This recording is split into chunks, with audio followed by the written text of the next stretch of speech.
Hello, everybody. Welcome to the Cosmic Lounge podcast through Minorca Consciousness Group and Etheric Web. Tonight, we've got a very interesting topic and a most beautiful guest, Jennifer Rose. What we're going to be looking at is ETs and the planet Earth's existential crisis. What we're looking at here is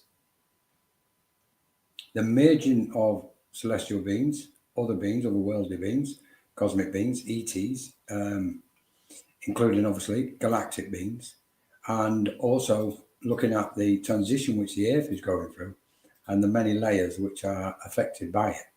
And of course, our role and the way we're affected in it.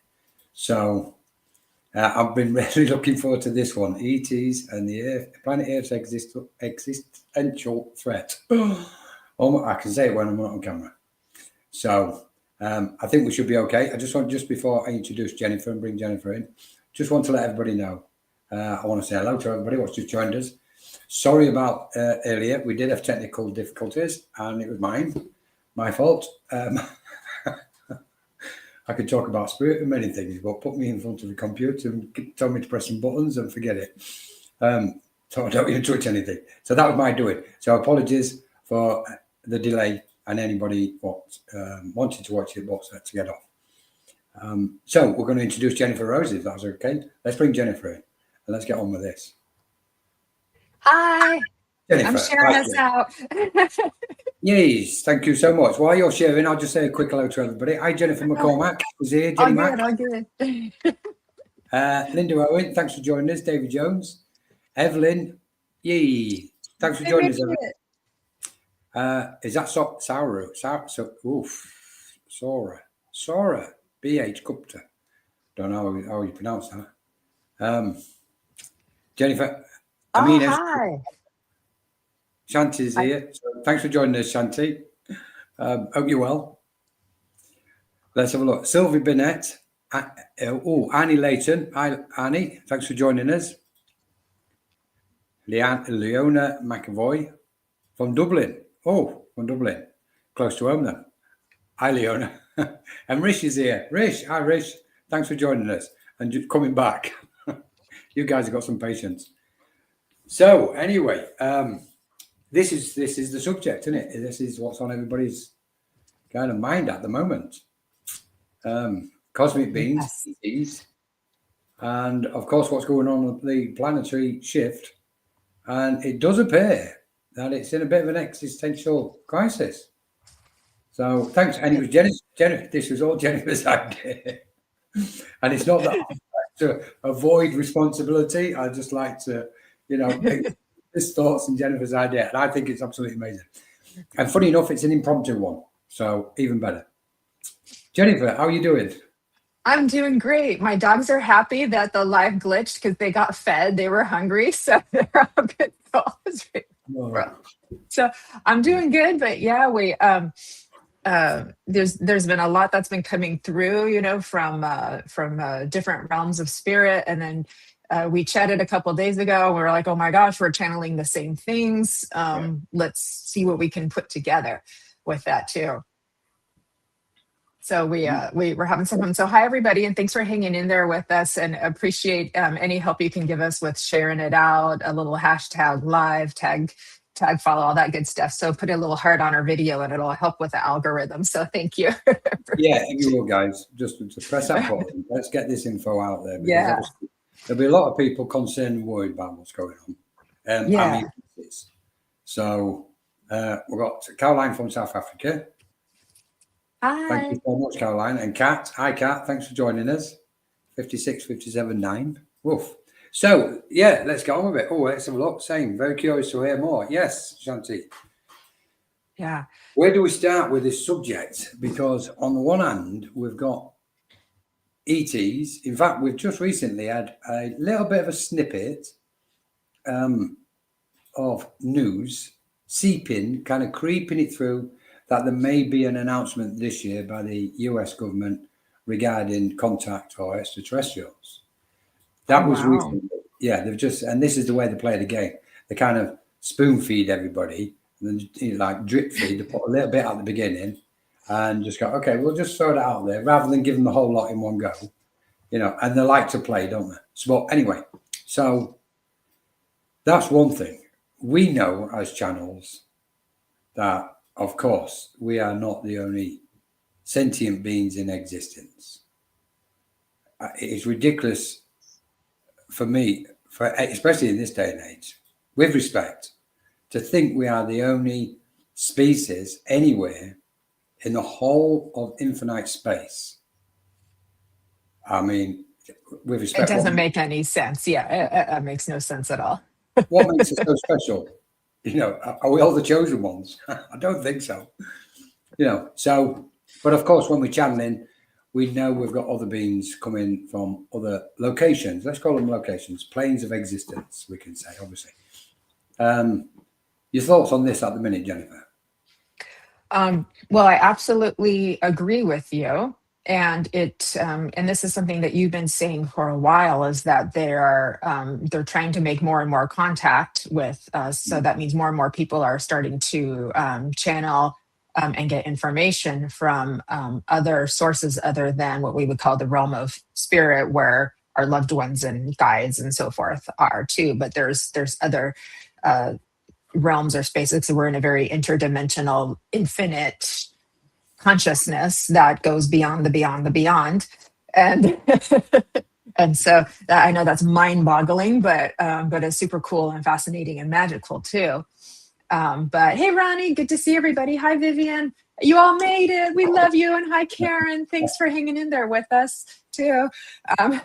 So I think if we could talk about sort of like how everybody's really worried and what that's causing on a kind of psychological level, and then what the other realms are saying about it for us, and kind of like what we can do and what they're doing to help. Yeah, I would say yes, Jennifer. Let's go in that direction. Just quickly to, I think it was. Oops, hang on. What have we done? Colin, don't push any buttons whatsoever. Yourself out, right? Don't push the button. Don't push the button, Colin. I don't know whether I did it in my dream state one night just because I was a bit fed up with everybody. Maybe, I don't know. In fact, in one of the moments, I've had enough with everybody. I was going to have to put a "don't touch" Colin little sticker. Talk about buttons. Let's go for that one. So, AM. I was wondering if Britain will get pulled into the war. So, just quickly, I want to answer that. AM. It's already happening. They've already been pulled into it. There was a drone attack in Cyprus in the first week, and that nobody knows who did it. So both sides are blaming the other, but nobody knows who did it. And of course, England have got two bases, RAF and Army base out there in Cyprus. So they've decided to send. They've had planes in the region anyway, so they've been helping, but they've kept the kind of tried to make out they're not helping. So when they're saying helping, it means they've got pulled in. So they was already involved in it. Yeah, to be honest, the question is how much deeper. So we can say it's escalating, but I think we'll try and cover this in layers and go with what you was just saying, Jennifer. Okay. Yeah, sounds good. And there's definitely a lot to worry about and a lot to be afraid about. That those would be like very normal human emotions, to feel this anxiety and this angst. But I think what's happening, it's on a global collective level, and then on a singular level is that people are being exposed to things that. And I'm curious what Vivian, because she's a psychiatrist, I'm curious what she thinks about this too. They are being exposed to now information that is shocking to their psyche, and is now making them question what they believe, what they think, what they believe, what they know, and that's really hard. And I understand that, but what I want to share is that the things that are coming out that people are finding about and feeling shocked about are things that have been happening since the beginning of mankind. These have always been a problem. So like the Epstein files, for example, I know there's a lot of shock and horror about these things, but this has been a problem for eons. Yeah. Since the beginning, this has always been a problem. It's just we chose to look at it in a very limited way. And the reality is that the numbers you're seeing is those are numbers that feel big, but are actually like, well, that's what we get in a week on a national average. And you're looking at this. So we have to understand that bones aren't buried just on an island. Bones are buried everywhere. And we don't like to talk about them because we're sensitive and things like that. But when we talk about them or when we bring them to the light, that's how they get healed. And that's how we raise our frequency too. So we have to understand that conflicts, wars, and violence, these are things that have been going on forever. And it's just if we're just now saying, oh my God, I didn't know that was there. Well, we did, we did know that was there. We were kind of putting a little bit of blinders on too. And I can understand we're sensitive. Those things hurt our hearts and things like that too. Yeah. So I just kind of want to like put that out there, but that causes very much an existential crisis in your psyche. And that's really hard. And so now people are going into depressions and they're feeling confused and they're like, but this is wrong. And I'm like, it was always wrong, right? it was always wrong too. And what it marks is when we're seeing all these different forms of violence and conflicts and war, we see this, widespread, very long-term lack of integration. And so it's like until people grow, mature, and integrate, and that means every one of us can do that. Every one of us can make efforts to do that. And the more people that do that, you start getting this, kind of expansion and this exponential change happening within the global frequency too. So I know we don't want to bring the vibe down, but we don't bring the vibe down by talking about hard things. We bring the vibe up by acknowledging hard things, giving it a name, giving it a face, giving it acknowledgement too, right? Yeah. And so what I've been getting, what you've been getting is with the our intergalactic friends, cosmic friends out there too. I've been assured we're not all going to die. We're not, it's like the Earth is not going to explode. So that's what I've been given to. So if that gives anybody some relief, they hear the word planet existential crisis and they're like, oh my God, are we all going to die? And they're saying, no, we're not all going to die. So that's a good thing. But we do have some work to do. We do have some work to do. Yeah. Yeah, we certainly do, Jennifer. Totally agree. I just want to answer. Was it Karen? Karen, she said, how long will it last for? I think she was I don't know if she was referring to the situation in the Middle East or tonight's podcast. Which one are you referring to, Karen? Well, she's got a sad face there, so I think she's concerned about all the conflict out there too. Okay. I don't know. I don't know. Before it kind of started, a couple days before, I was out at dinner and all of a sudden I got this overwhelming, sadness came over me and I'm like, oh my God, something bad's going to happen. Yeah. And then a couple days later, I was like, oh, and then I was like, well, this is going to go on for a little while. I don't know how long for the war. She said, I don't know how long for too, but we will make it through. We've got astrologically this, Aries, Neptune, Saturn conjunction, and I'm not an astrologist, but I was talking with my friend Danny about it too. And that is a time when you can see conflicts happening too. But if we look at it from the lens of what is this going to show us that we weren't, aware of? And then what can we learn from it? Where is this going to take us? And what can we do now every day to help improve the situation? Because we can. There absolutely are things every single person can do to speed up the process of bringing peace, because the opposite of war is peace. So both of those frequencies are possible because they're interplaying with one another too. It's just we want to keep aligning. I'm getting chills with that. We want to keep aligning into the frequency of peace by finding peace within ourselves and within our community and around too. And there's some exciting things, though, that Colin and I both saw too, that are helping with that too. There certainly is. It certainly is. So thank you, Jennifer. And for those who just joined us, welcome. Thank you so much for joining us. Hello to everybody. Dispelling the fear. I think and I agree with what you've just done, actually, Jennifer. You've approached the fear factor straight away, which I think is so important, because that which appears to be chaos is frightening for people unless they can find some clarity in it.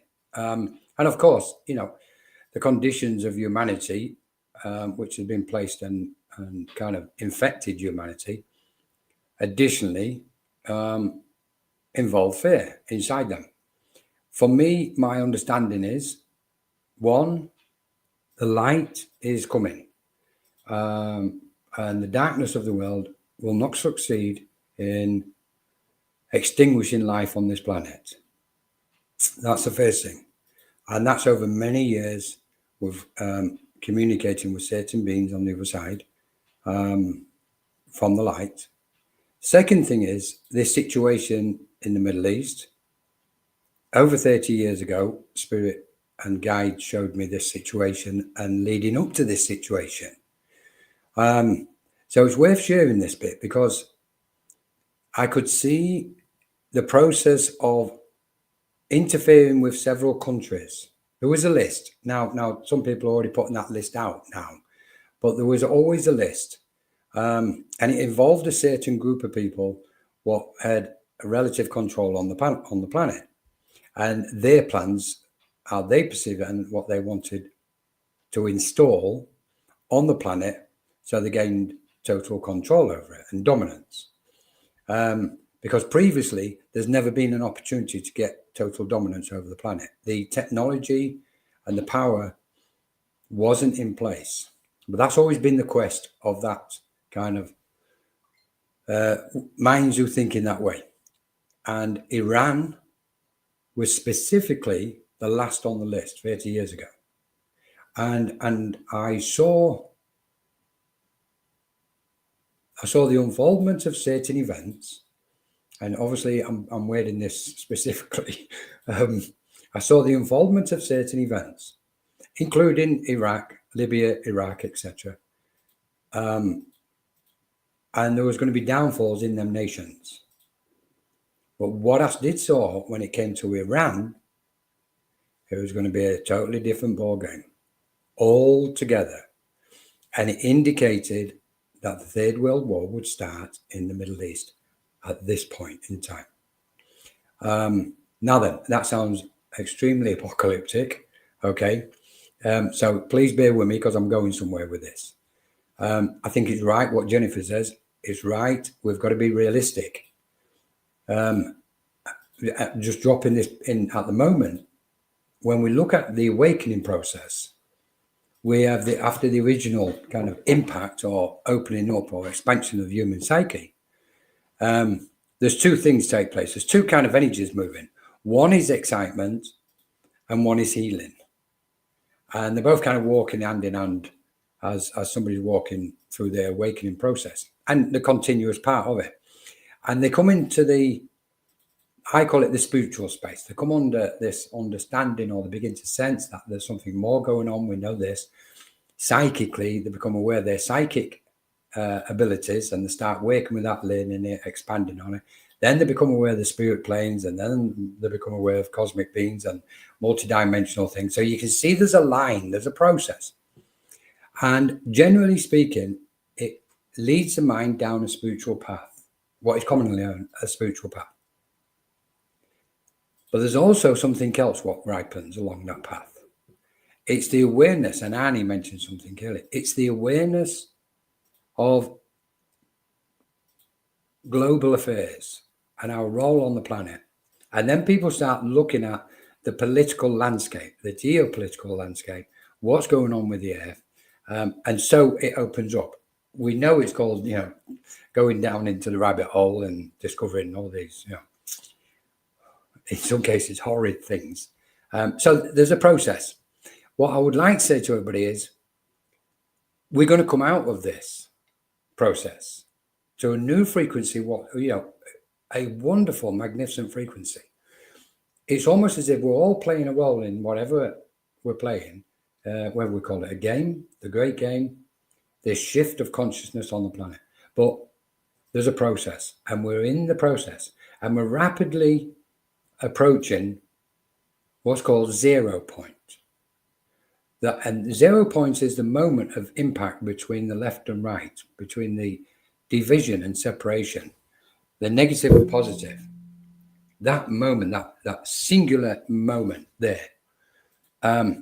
Because, of course, we've got a phenomenal advance shift in spiritual awakenings taking place. That's without question. Globally. Possibly, it's way more than hundreds of millions now. It's gone into its billions now of people, and it's happening. We know it's happening on a daily basis. And what we've got is, and referring to people needed to wake up, what we've got is a situation at the minute where there's an acceleration of light taking place. If we look at it from a certain with a certain sense of detachment, which gives us a bit of clarity, there's a phenomenal acceleration of light. As we open up, as we expand, we're generating the light. We know we are light beings. We know electromagnetic beings. I also believe we've already passed the human stage, and we're moving between the spiritual beings and being ethereal beings now. We're stepping into the ether, so to speak, to become ethereal beings, and recognize that we are that. So just to wrap this up, we're looking at stages. And finally, I want to say, for those who are concerned and worried, because if somebody did get the chance and opportunity, they would, I do believe they would press that button at some point. But for those what might know this, there was a story about Admiral Byrd many years ago, in the 40s, I think it was, maybe, the 40s or 50s. And he led an expedition to Antarctica. And he was a pilot.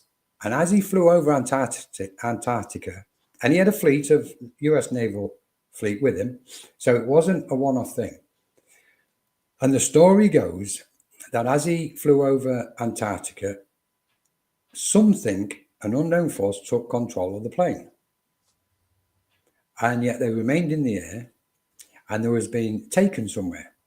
They had no control over it, and there was taken further into the Antarctic field, and taken into a space inside, let's say, the ice wall. And the plane was landed safely inside the ice. And there was met by certain beings of light. And there was a communication what took place. And these beings of light said to Admiral Byrd, he gave him a warning. We can basically accept anything what's going on out there in your world. And we have to stay out of it because of free will, etc. But what we won't be able to accept, and what we can't tolerate, and when we will have to interfere, is if anybody uses nuclear weapons. We will prevent it from taking place. And when he came back out, when Admiral Byrd, and he went on his own, he had two other people on the flight, as far as I know. When he came back out, the being who we communicated with specifically said to him, we want you to go back to the people above you in charge, what's doing all this, and tell them this as a warning. So he went back to the US State Department, etc., reported it. They ushered it up completely, like, they do, kept it totally quiet, but he had recorded it in his diary. And now, whether this diary is true in his logbook, that's almost word for what took place. So it tells us all that when we're looking at ETs and the existential crisis, when we're looking at that, there's a limit what we can go to. How true it is, I don't know. But I have seen in visions and meditations, specifically visions, many, where missiles have been flying through the sky from country to country as if it was fireworks night. And what we're seeing at the moment in the Middle East is just that. We're seeing these missiles flying from one side to the other. I would like to open this up further, but I want to keep this going slightly because I think it's correct. Because we're looking at spiritual minds trying to understand what's taking place. And like you said, Jennifer, we need to understand the reality without dimming our own light. So back to you, Jennifer. Okay, that was really good. That's really good. And so to continue with what you were saying of like where we're going to become etheric beings, or like Arnie was saying, the crystalline beings too. I got that too, but what they said was there's steps in between to getting there. And so what I got was they were saying, because so these advanced civilizations are like great, great, great, great, great grandparents to planet Earth. So if you want to put in terms of like how advanced they are in their technology compared to us, and that they don't have violence, they don't have war, they don't do harm to each other, they speak telepathically, right? But the next step right now is lifting us out of density. So that doesn't mean we end duality, but they're trying to like, we're this dense and they need us to get up here so that we can elevate.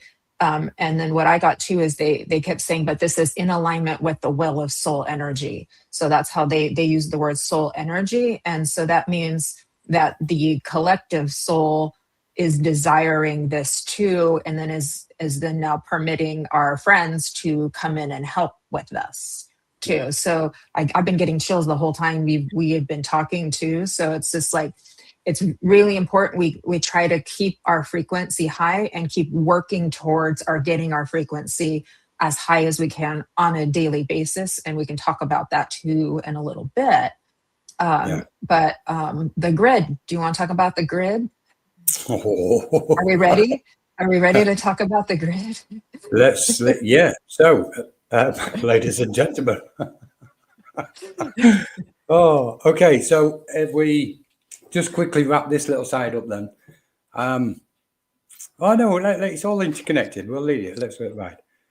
So the grid. The lifting us out of density, we can talk about that too. And maybe we could just answer.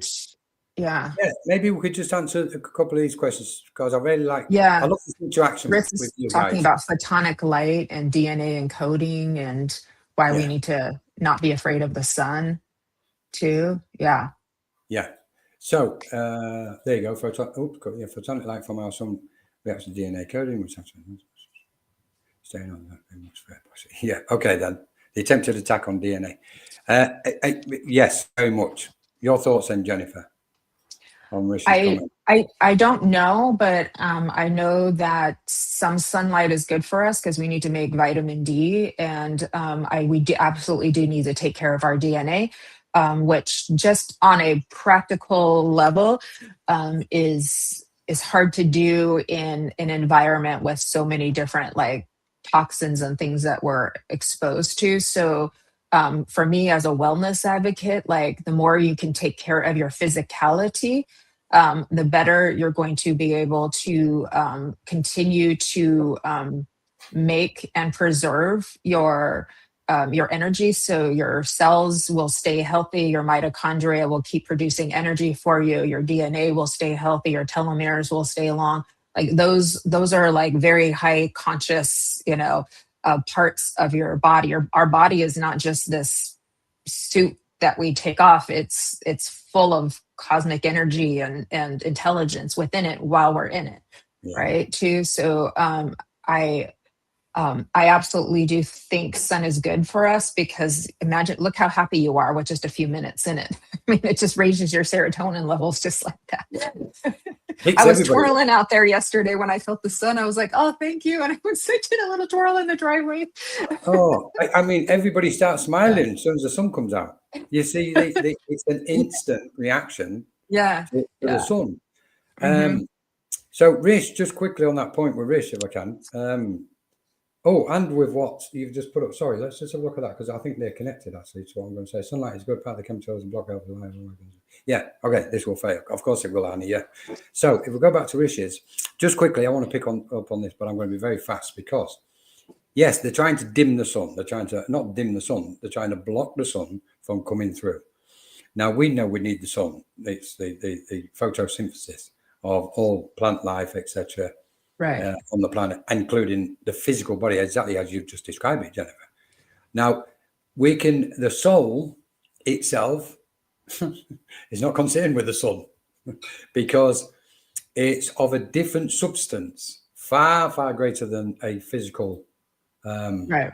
entity, so to speak. So we've got two players in the game here. We've got the physical body, which we know we need to sustain ourselves, as you've said, and especially so we can continue channeling the light, which is not of the sun, but we need the sun to kind of help us do it.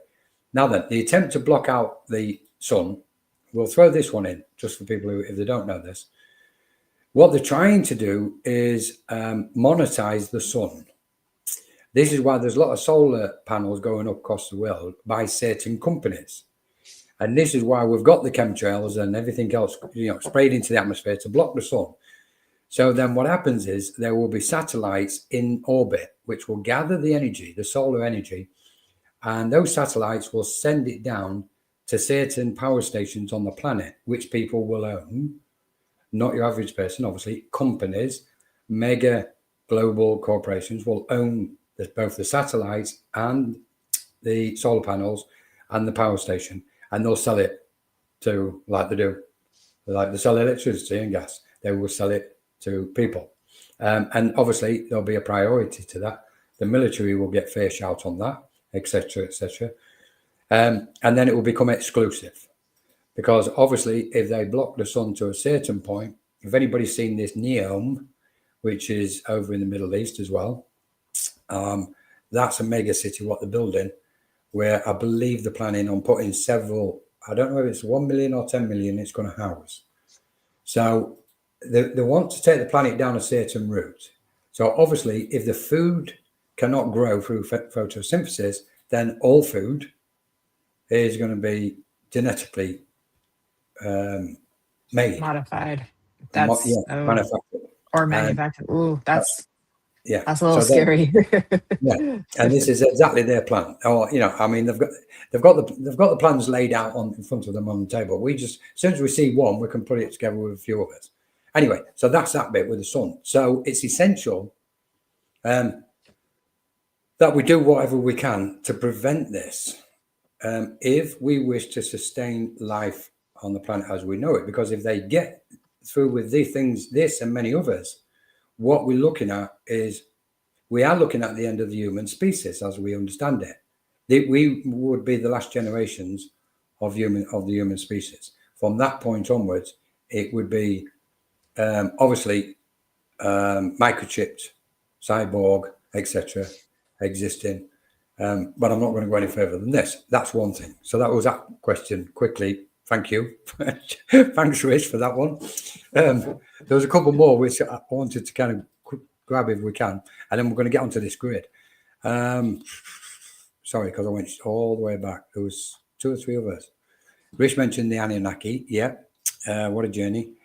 Britain, communicating community. Sorry, let's have a look. Not the war thing, the no buttons for Colin thing. Okay. Will we be attacked? I mean active war. Okay, just quickly. We are all under attack at the minute. We're under attack psychologically by using, every time we use Facebook or computer, there's radio frequencies, and the radio frequencies what come off electrical equipment are very low and dense. So that's why we should always spend more time off the computer than what we do on, because when we look at the electromagnetic spectrum of who we are, from the base energy all the way to the crown chakra, we can see the base is infrared all the way up to the ultraviolet and the gamma and beyond at the crown chakra. So it's telling us when we tap into the normal infrared frequencies of the computers, it's holding our consciousness down. And of course, it's deliberately done.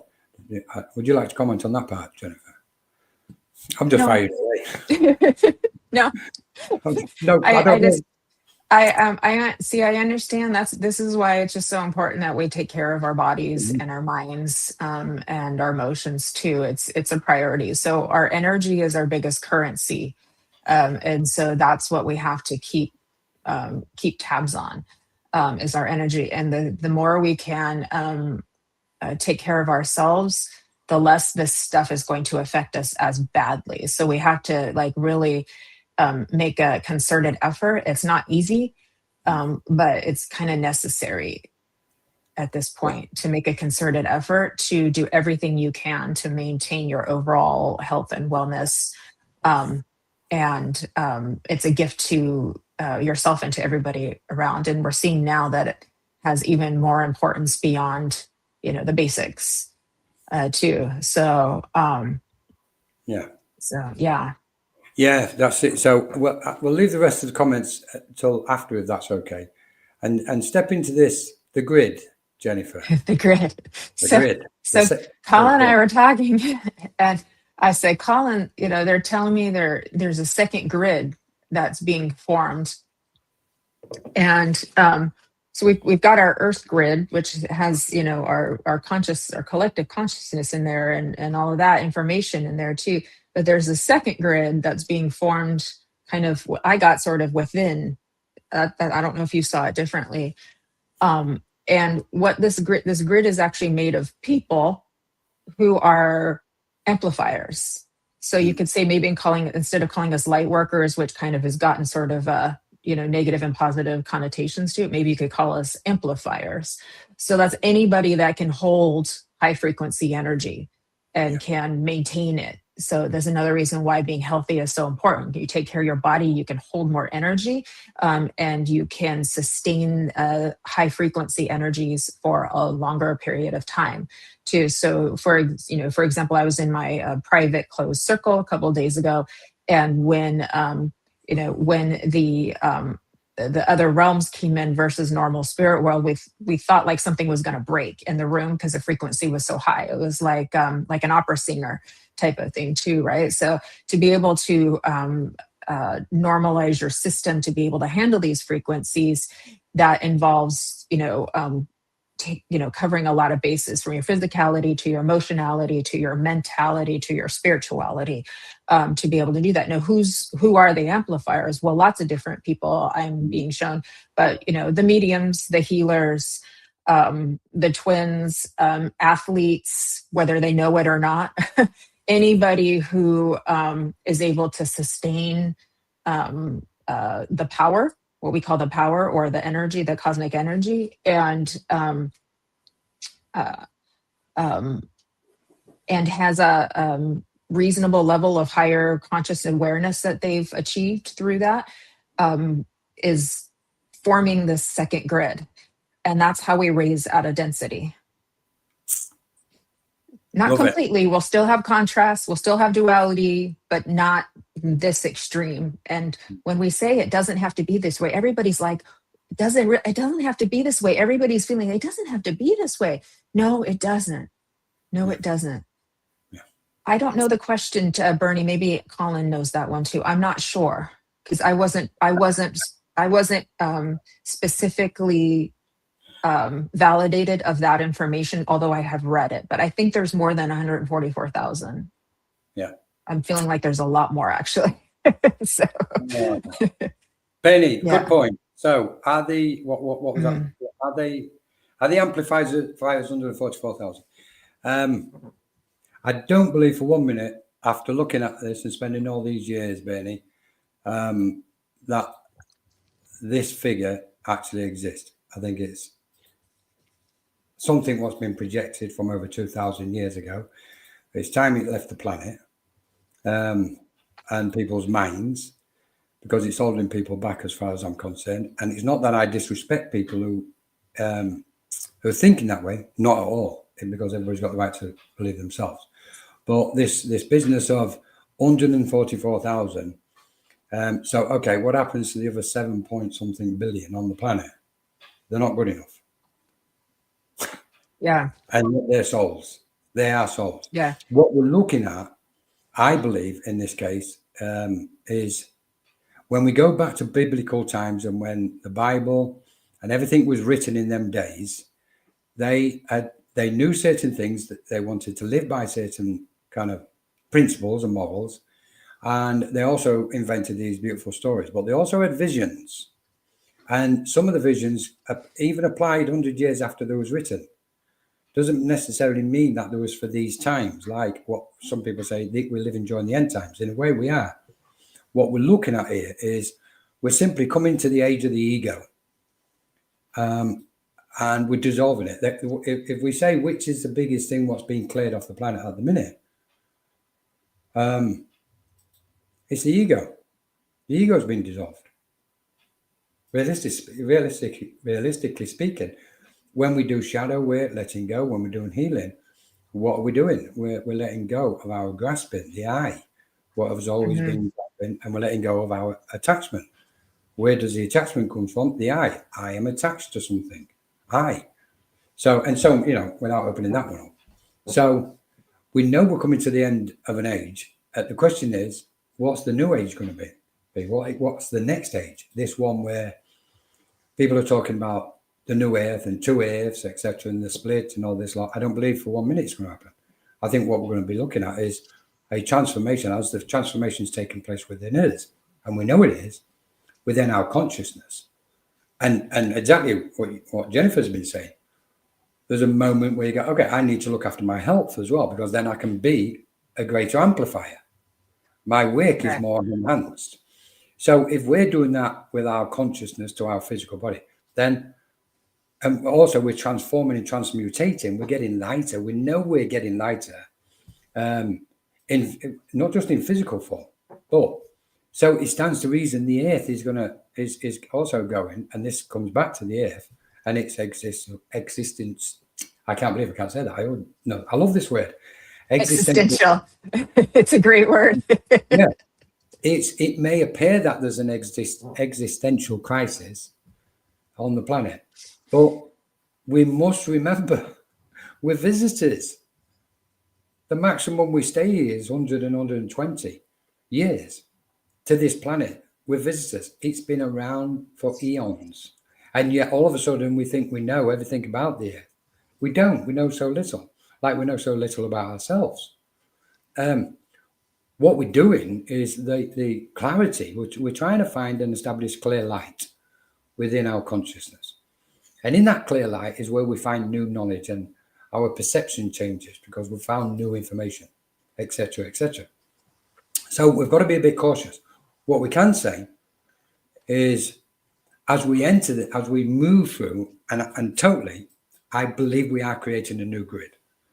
From my side, and during the first, I've got the date somewhere, I've got the picture in the back.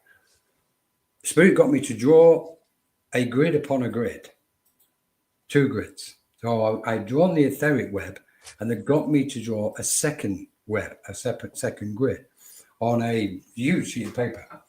And that was probably in the first couple of months of COVID, I think, it may have been prior to COVID actually.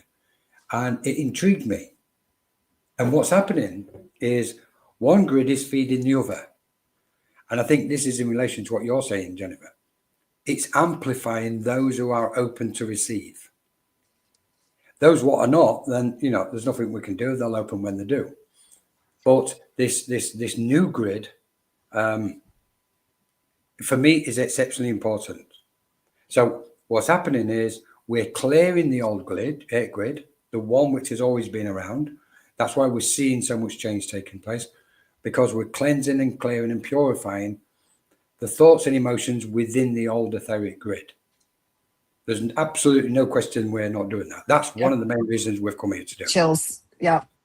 And because we've created them, haven't we? We've dumped our emotions and we've dumped our thoughts either within our auric field or within our own etheric web or externally on others and around the planet.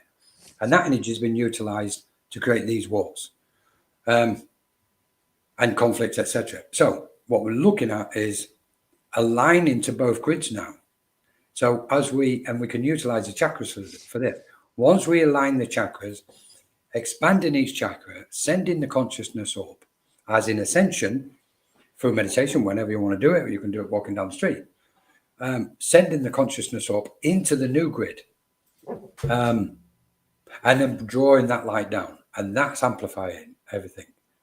That amplifies the energies and the frequencies and the light.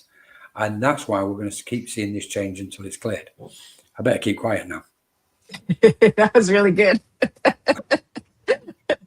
And you're correct, because being an amplifier doesn't mean you're better than anybody else. Just like our cosmic friends are saying, we're not better than you. We're just older than you.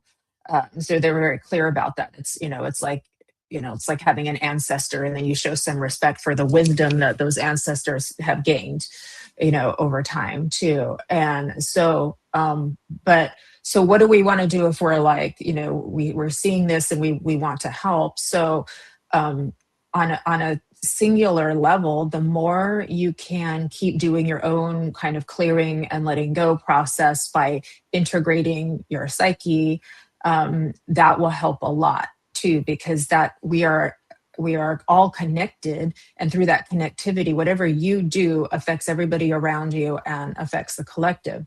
All of these energies that we see, whether we think they're good or bad or light or dark, are all present to all of us. None of us can say that's not me. They're present to all of us. They're all frequencies. But what we see is that the way those frequencies are acted upon and behaved upon and reacted to is dependent upon how how much you know who you are and are aligned with your soul energy, so to speak, too. So in order to get aligned with your higher self or your soul energy, that requires doing all the shadow work and understanding yourself as a complex human being and spiritual being, that is has available to you many different frequencies to work with and behave with and act upon too. But we want to do it consciously. And that's why I say, if spirituality isn't making you a better human being, then you're acting upon frequencies unconsciously, and then you're part of the scene, you're part of the play, and just allowing it to be, versus going in consciously and saying, I can make a difference by using the energies. I can use the positive form of these energies in a responsible way to make a difference too. So the more we clear, the more we let go, the more we raise our own frequency, align with our higher consciousness, take care of your health so you can hold energy. Because if your body is weak, it's not going to do as good a job as be able to sustain the energy, because we're an energetic system connected with a physical system, and it is all connected in layers, right? So everything depends upon each other too. Doesn't make anybody better. It just means this is kind of what we signed up for. This is why we're here. So we're here to do our job, kind of thing too. But if it gives you a feeling that you're helping, that's a good thing. That's a good thing too, because then it's going to take you out of despair and into, moving forward.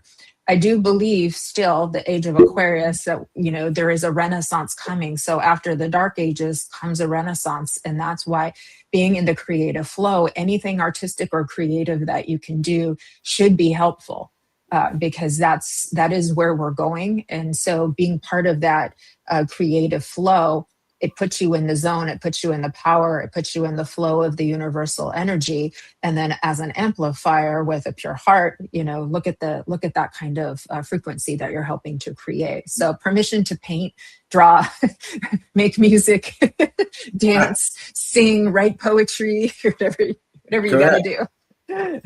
Yeah, beautifully said, Jennifer. Absolutely. Thank you. We know we're creative beings, don't we? It's interesting. I had a thought just at the end of what you were saying there, Jennifer. Popped in, and it was about the spectrum, the frequencies. When you was mentioning the frequencies, and it might be worth sharing with people, which is when we're talking, and Annie mentioned, emotional, mental as well. So Yes. what we're looking at, we could imagine we've got.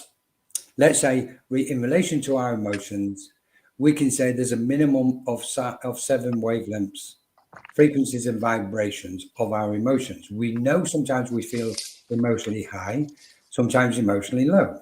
So it's telling us that the high ones is beautiful wavelengths, frequencies, and the lower one is obviously a slower, denser frequency or wavelength. So we go, okay, if I'm using 7 frequencies with each one of my emotions, it gives us an indicator to go in and find out which ones we wish to kind of assist or transform and help. The same with our mental capacity. When we're talking about the higher self is not a singularity as in just one higher self. there's a multitude of frequencies to our higher self. So then, okay, so we've got the physical, we can bring in the 7 bodies because we know we've got an emotional body, mental body, astral, ethereal body, etc., etc. These are all permeating within around us and in an ascending fashion. So then we go, okay, we're starting to see something about our being, who we actually are, as some kind of form in the vastness of time and beyond time and space.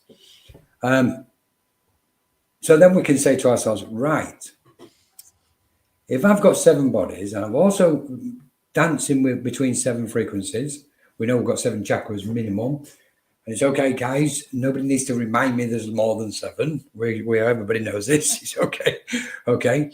But there's the 7 principal foundational chakras. And what it's telling us is we're living in a realm or plane of existence which is made up of a specific spectrum of wavelengths, frequencies, and vibrations. And we're all utilizing and moving along at some point in some location in that space of those frequencies. So 1 minute, one high, next on the low, etc. But when we expand slightly on this, we go, okay, so the universe and the cosmos, then there's got to be a lot more spectrums of reality. What brings me great joy is we know now by waking with the light and ascending and expanding our consciousness, we're expanding and ascending into those other frequencies of our higher self. And it's infinite. And what it also tells us is that we are a spiral of energy. We can't be anything else. We're a spiral of energy. And we move our consciousness along those rings of that spiral. And that spiral represents our awareness. So when we think about it, this conscious thought, what Colin's having at the minute, is coming from a location in the spiral of Colin's own awareness.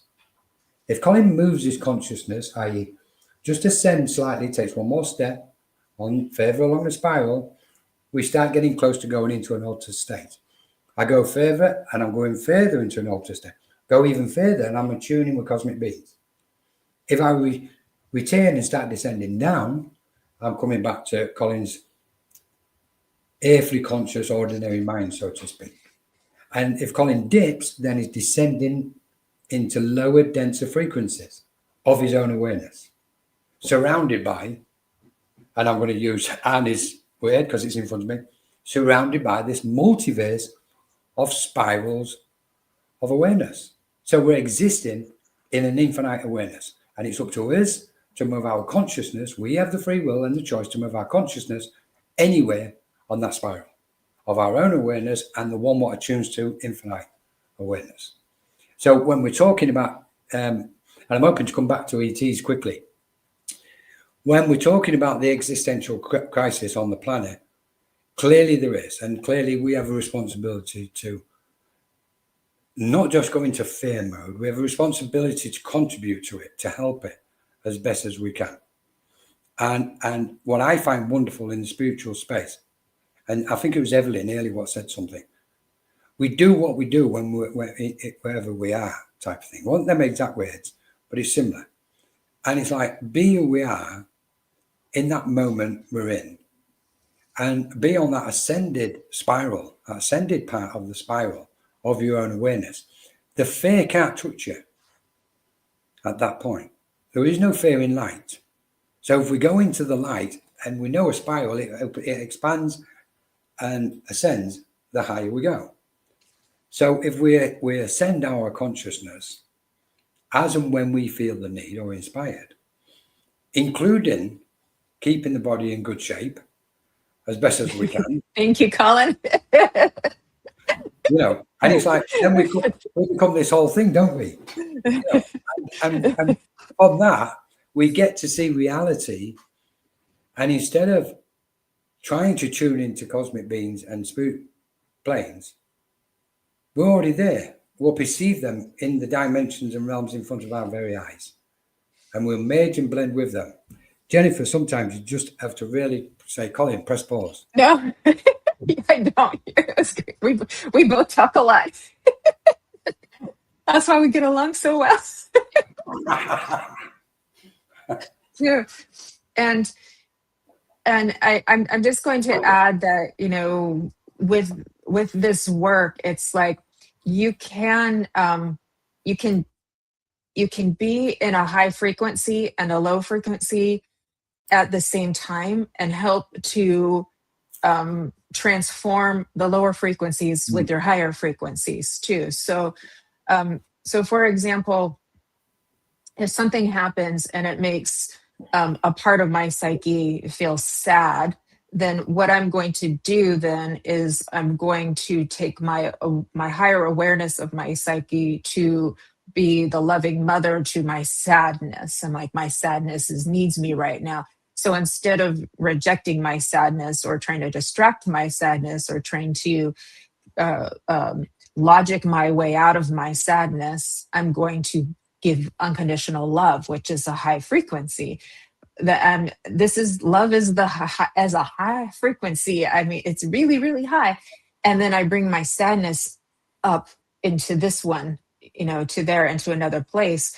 And then that part of my psyche now has become part of my higher awareness, if that makes sense too. So little by little, we make these changes. So this is how we transmute. This is how we transform. It takes practice to do this because we're so conditioned to separating out all of the parts, and we do it so well that we're not even aware that we do it. The other part you were saying, and I'm keeping mindful of the time because I know you have another live coming up, Colin, in a few minutes too, is that you're welcome to join me on the ways. Okay. I might just do that. Is this physical reality that we're in, when it looks the most physical, is very dense. That's how we get this appearance of solidity. This chair that I'm sitting in, this desk that's in front of me, this computers, it's very, very dense, and it has a very soupy, kind of darker, dreamy feel. And dark doesn't, I don't mean bad, but just in a framework of how I'm using that word too. And it's like, the interesting thing is when we move into an altered state, it has this other kind of density, but it's just because it's so amplified. It feels so intense. So intensity might be a better word. And that's what brings us into these other kind of realms where we can now channel the awareness. So the good part is that we can get to a space where that channeling is like almost always available to us, unless we're needing to be hyper focused in this reality, like, you know, trying to get a live going and things like that. And then we, you know, and then we move it back up again too, so that we can have these like conversations too. So, but I do feel there's hope, and I do feel there's help. And like you said, they are not interfering with the collective soul energy of what happens, but but it is in alignment too. And I do believe you're right that if there was the potential for hitting the button and destruction, then they would change their tune and step in a little bit further too. I don't think they're going to need to, the way that I'm feeling into it now. But we definitely got some interesting plot twists coming, so that I've been kind of being shown, and I was just like, oh, okay. We've got some plot twists coming, people. So stay tuned and grab your popcorn. Absolutely beautiful, Jennifer. Absolutely. I agree, Annie. Nice to have you with us. I love that, Jennifer, she says. Who was the one? Kellyanne Washino. I'm sorry, but I laughed at this. Thank you, Annie. I just laughed my head off at that. You didn't see me laugh. Well, you might Ascension Master. Yeah, not the last two words. I was looking at the... This is why I've been saying Colin gives the Ascension Master. I love that. Kelly, this is why right. I say Colin gives the word patriarchy a really good name. he gives it a good name. So. Kelly, you know what? You are so right, Kelly. I pressed one button earlier, and that's it. We all got ejected for 40 minutes off the live. Let's not do that. Not that button either. I was talking about the other button, but we don't want to press. Too many buttons for me. Too many. Well, we've got free will and spirit going. Colin, you choose which one you want to press. So just very quickly, ETs. Let's use that word, ETs. We know we are ETs. It's ridiculous to think we're not. We are True. Intelligent beings, although you wouldn't think we are. And we've got to stop this mess, what's going on the planet. We've got to stop this suffering, this killing. It's got to stop. And we've come to do it. And I think we've got to make a concerted effort to do that. We cannot sit back and watch the world as we're seeing at this moment, especially in the last 3 years. Previously, there was wars and there'd be a town or village obliterated. What we're looking at now is whole countries being absolutely flattened and leveled. And the scenes from the apocalypse, they're playing out in front of our eyes while we're standing on the planet, sometimes hundreds of miles away from it or thousands of miles away from it. It's not as if we're in a different universe observing it over there somewhere and we're not affected by it. So I think that's important for us to kind of make some kind of effort and okay, sending enough helps, but sometimes it can be wasted. The negative side will take it and they'll go, thanks very much, I'll use that and I'll just, do some more damage with it. I honestly believe if we can vibrate to such a frequency, and it goes back to, I think, what you were saying, the amplifier, Jennifer. If we can vibrate at such a frequency, we can really seriously attune. And even as I'm saying it, I can feel those beings drawing close or drawing closer. And together with them, that's where we can really help. Not just stop the suffering, what's going on the plane, on this airplane, but eradicate it completely. Eradicate it. And I know people go, well, this is, it's a cycle. And this. I don't believe in the cycle no more. I think it's all spirals. We've got a choice. We're consent. And I think that's what we're doing now. And I think that what I wanted to point out is when we're talking about ETs and looking at in a mirror and going, well, who's standing in front of that mirror? There's an intelligence, a vast cosmic intelligence, which has never been encouraged to be intelligent and have the freedom. Now we're peeling the layers off. Now we're removing the shackles and the chains from the light of our soul. And the faster you can do this, the quicker the suffering will cease. Having said that, it's playing out as it is.